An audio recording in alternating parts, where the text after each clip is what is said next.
Hi, I'm Dr. Ben Barron, and let's talk about employee motivation, equity theory. Now, there are many helpful theories in understanding employee motivation, and equity theory is one more of those important theories. Equity theory helps us understand how our values influence our motivation. So let's consider the following situation, not an unusual situation. A basketball player in the NBA negotiated for a 5-year, $30 million contract. Now, in year 3 of this 5-year contract, that player has a great season and says, you know what, I want to renegotiate my contract or I'm going to sit out the next season. Now, why might this be happening? Why might this player expect some sort of renegotiation to take place? Well, the answer to this is at the heart of equity theory. And it's probably because he feels like he had more inputs that season, a really high quality performance, and therefore deserves more in terms of outcomes, deserves a larger paycheck. Equity theory has 5 key parts, and if you really understand these 5 parts of equity theory, you'll understand the theory. Number 1, people hold beliefs about their inputs and their outcomes. So their inputs, what they bring to the table at work, includes things like their education, the quality of the work, their quantity of their work, their experience, maybe the number of years that they've worked at that organization, their education, and so forth. And their outcomes could be anything that comes as a result of their behavior at work. So, for example, it could be their pay, it could be their reward, other types of rewards such as recognition and praise. So they hold beliefs about their inputs and their outcomes. Number 2, people compare themselves to a referent other. Now, a referent other refers to anyone that you're comparing yourself to. It could be someone in your department. It could be someone in another organization, a friend. It could be a family member. It could even be yourself from a previous job or some sort of idealized version of yourself, what you think you ought to be getting in terms of your inputs and outcomes. Number 3, people form beliefs about others' inputs and outcomes. So they're not only comparing themselves to a referent other, but they're starting to form beliefs about what they bring to the table and what they get out of the job. Number 4, people compare their input-outcome ratio with others' input-outcome ratios.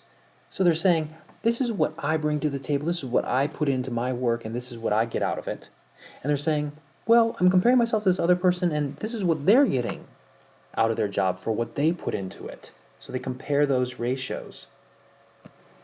And number 5, perceptions of inequity, when they're comparing those ratios, motivate behavior to restore equity.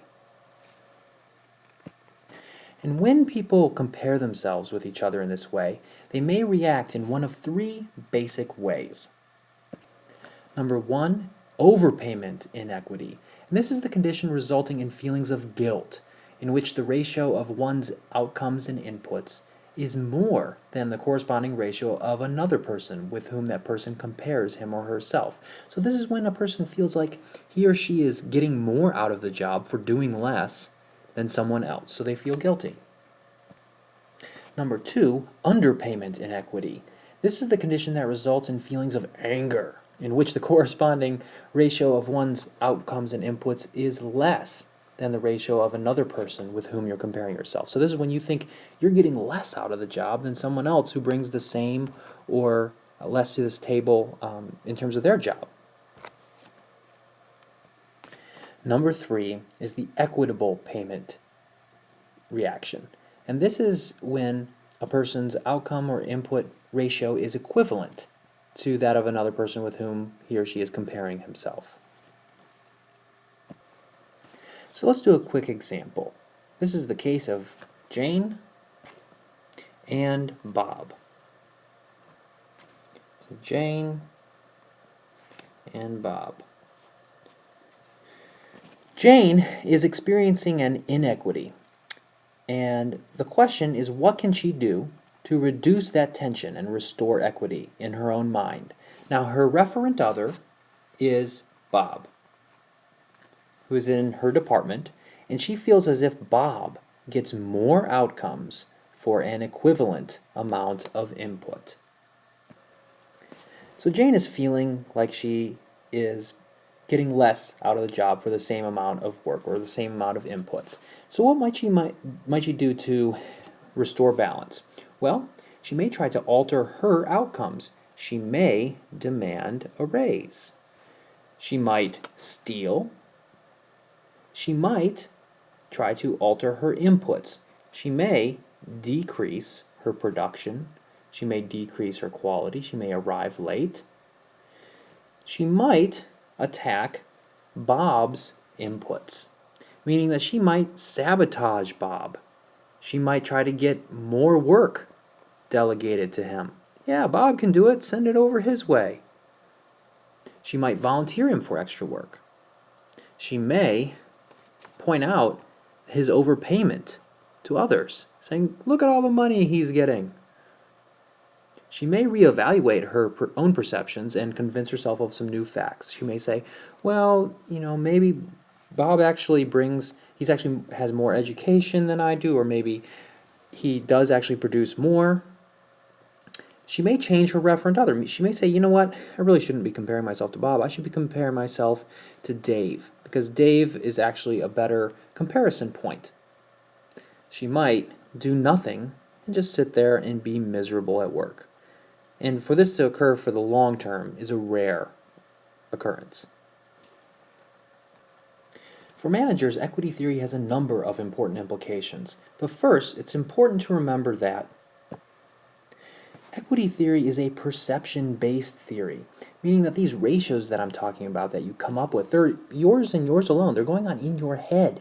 So these same two people, Jane and Bob, they could be comparing themselves with each other and each conclude that the other has a better deal. Now for managers, the implications of equity theory are all about fairness. And that makes sense because this is a value-based theory. So in terms of payment, it means you should avoid underpaying people, also avoid overpaying people.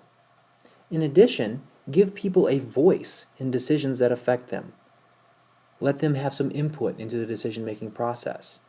And explain the outcomes and processes in a very thorough manner, being sensitive to these types of issues.